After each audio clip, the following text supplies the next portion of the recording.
Hi friends, welcome to Mahathi Sairam channel. నిన్నటి తరువాయి భాగం ఈరోజు చెప్పబోతున్నాను. రావణ కాలచోదిత. రావణుడు మరణోన్ముఖుడు, అందుకే వాడేడుస్తాడు, ఇతరులను ఏడిపిస్తాడు. విభీషణ సపత్నుడు, మిత్ర ప్రవాదంగా మా ఎందున్నావు, అందుకే శత్రుకీర్తనం చేస్తున్నావు. జ్ఞాతి అంటే దాయాది, వాడి శీలం నాకు తెలుసు. జ్ఞాతి అయిన వాడు తన జ్ఞాతివాడు దుఃఖంలో ఉంటే సంతోషిస్తాడు. నీ స్వభావం అటువంటిదే. ఎందుకంటే గోవులు సంపదకారకాలు కనుక వాటి యందు లక్ష్మీ స్వరూపం ఉంటుంది. బ్రాహ్మణుడు తపప్రధానుడు కనుక వాని యందు ఇంద్రియ నిగ్రహం ఉంటుంది. స్త్రీకి ధనమందు కోరిక ఉంటుంది కనుక అలంకార చాపల్య రూపమైన మనస్సు ఉంటుంది.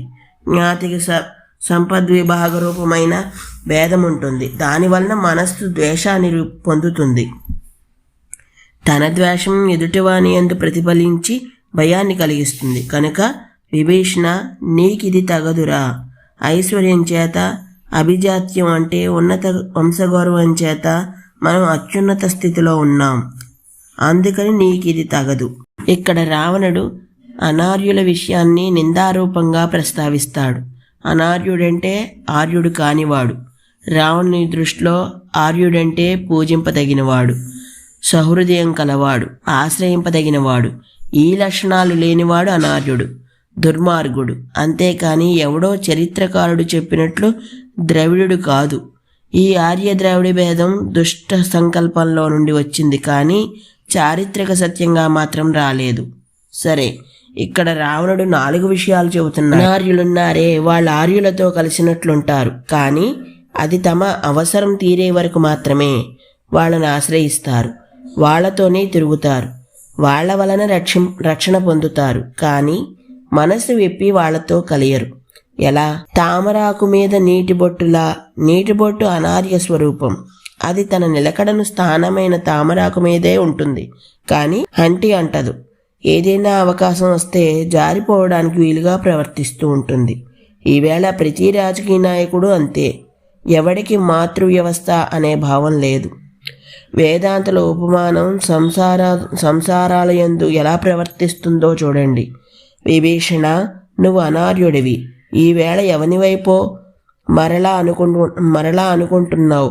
అలాగే మధుకరం ఉంది, అది పువ్వులోని తేనెను త్రాగుతుంది. త్రాగడం అయిపోతే ఆ రసధార పుష్పమందు ఒక్క క్షణం ఉండదు. అనార్య సౌహృదయం ఇలాగే ఉంటుంది. భోజనం పెట్టిన అతిథేయుని ముందు కానీ ఇంట్లో కానీ ఒక్క క్షణం కూర్చుని 2 మాటలు అతనితో చెప్పి వెళ్ళొస్తాను అని అనాలి కదా. అలా అనకుండా చేయి కడుక్కొనగానే ఇక వీడితో మనకి పని ఏమిటని దులిపేసుకుని వెళ్ళిపోతే హోటల్కి అతిథేయ గృహానికి తేడా ఏముంటుంది? అలా పోతే పేయింగ్ గెస్ట్కి తేడా ఏముంటుంది? వాళ్ళ స్థితి అలాంటిది, మధుకరం అలాంటిది. విభీషణ, నువ్వు అలాంటి వాడివి. ఇంతకాలం నన్ను పీల్చి పిప్పి చేసావు. ఈవేళ నేను నీకు పనికిరాని వాడినయ్యాను. అనార్యుల యందు సహృదయం ఉండదు, అలాగే అనార్యుల యందు శౌచము ఉండదు. ఏనుగులు గంటలు తరబడి నదిలో ఉండి స్నానం చేస్తుంది, శరీర మలినాన్ని క్షాళనం చేసుకుంటుంది, కానీ సుఖమేముంటుంది? వడ్డెక్కగానే ఇంత దుమ్ము తీసుకొని ఒళ్ళంతా చిమ్ముకుంటుంది. అనార్య బుద్ధి ఇంతే. ఆ మనస్సుకు శుచిత్వం ఉండదు. విభీషణ, ఇంతకాలం నా ఇంట శుచిగా ఉన్నావు, చర్మేంద్రియ భోగాన్ని అనుభవించావు. ఇప్పుడు దుమ్ము కొట్టుకుని పోతున్నావు, అది సుఖం అనుకుంటున్నావు. నీ స్నానం చేత మలినమైన నీరు ఇప్పుడు దోషంగా కనబడుతోంది. అలాగే అనార్యుడెప్పుడూ దాత కాడు, అంటే ఆశ్రయనీయుడు కాడు. పైకి మహాదాతలా కనిపిస్తాడు, ఏదో మహాదానాలు చేస్తున్నట్లు అరుస్తాడు, కానీ ఏమీ తడపడు. ఎలా? శరత్కాలం మేఘంలా అరుస్తుంది, కానీ ఏం ప్రయోజనం? అంబుసేచనం కూడా ఉండదు, కానీ ఏదో తెల్లగా ఉందని, అందంగా ఉందని అనిపించి ఆశ్రయిస్తే నిరాశ్ర మాత్రమే దక్కుతుంది. కనుక అనార్యుడు ఆశ్రయస్థానం కాడు. ఇలా తిట్టాడు. విభీషణుడిని అనార్యుడన్నాడు, రామచంద్రమూర్తిని అనార్యుడన్నాడు. ఇలా దూషించి ఈ క్షణంలోనే నిన్ను లేకుండా చేస్తాను. ఛీ, కులపాంసునుడా అన్నాడు. అంతే ఆ వాక్యే ఆ కోపమే విభీషణునికి అసహ్యమైంది. వెంటనే గదాపాణి అయి ఒక్కసారి ఆకాశంలోకి ఎగిరాడు. అతనితో పాటు అక్కడే ఉన్న 4 రాక్షసులు ఎగిరారు. ఆకాశంలో ఉండి విభీషణుడు రావణుతో మాట్లాడుతున్నాడు. నువ్వు నాకు ఇప్పటికీ అన్నవే. జ్యేష్ఠుడు పితృసముడు, కానీ వాడు ధర్మపదంలో లేకపోతే సపత్న లక్షణంగా నువ్వు చాలా పౌరుషంగా మాట్లాడావు, పర్వాలేదు. కానీ నా అనార్యుడనని అసత్యం మాట్లాడావు, దాన్ని క్షమించలేను. నువ్వు కాలవసుడువు. రాజా, ప్రియవాదులు చాలామంది ఉంటారు, కానీ అప్రియమైన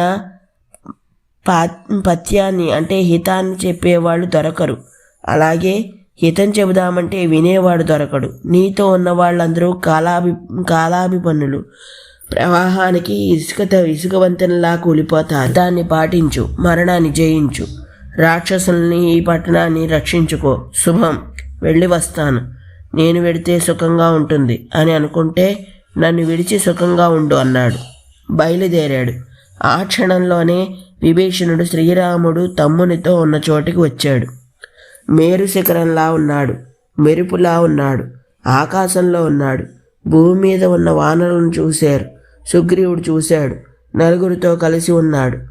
ఎవరా 4 అంటే అనల, సరభ, సంపాతి, ప్రగగ్నస అనే రాక్షసులు. 4 చేతులతో ఉన్న స్వరూపం, పురుషార్థాలతో కలిసిన జీవలక్షణం. అలా ఉన్న విభీషణ్ణి సుగ్రీవుడు చూశాడు. హనుమత్ప్రముఖులైన వానరులతో క్షణకాలం ఆలోచించాడు. గౌరవాన్ని ప్రదర్శింపవలసి వచ్చినప్పుడు జాంబవ్రత ముఖ అంటారు. మంత్ర విచారకాలమైతే బుద్ధిమతాం వరిష్ఠుడు కనుక హనుమత్ముఖ అంటారు మహర్షి. ఎవడో రాక్షసుడు సర్వయుద్ధోపేతుడై 4 రాక్షసులతో కలిసి మనల్ని చంపడానికి వచ్చాడన్నాడు. అంతే. అప్పుడే సాలవృక్షాన్ని చేత్తో పట్టి, రాజా ఆజ్ఞాపించు, ఇప్పుడే వాడిని చంపేస్తాం అంటూ యుద్ధానికి సిద్ధపడుతున్నారు. ఉత్తర తీరంలో ఆకాశంలో ఉండే విభీషణుడు వాళ్ళ మాటలను వింటున్నాడు. దర్యోత్తుడు రాక్షస రాజు అయిన రావణుని సోదరుడను నేను. నన్ను విభీషణుడు అంటారు. జటాయును చంపి జనస్థానం నుండి సీతాపహరణ చేశాడు. ఆవిడ ఇప్పుడు దీనురాలై రాక్షస స్త్రీల మధ్య సురక్షితంగానే ఉంది. సీతను రామునికి అర్పించమని పునఃపునః నేను చెబుతూనే ఉన్నాను. కాలచోదితుడైన వాడు నా మాట వినలేదు కనుక అటువంటి నేను ఎటువంటి పాపిష్టుడని తెలిసి ప్రబోధింప పూనుకొని నేను సీతను రామునికిమ్మని సమవాచకహితాన్ని పలికిన నేను, సీతాస్వరూపాన్ని తెలియజెప్పిన నేను, అంతవరకు సోదర స్థానంలో విశేష గౌరవాన్ని పొందిన నేను అప్పుడు దాసుని వలె అవమానింపబడ్డాను. సోహం అనే భావమున నేను దాసోహం అనే రీతిలో అతని చేత అవమానింపబడ్డాను.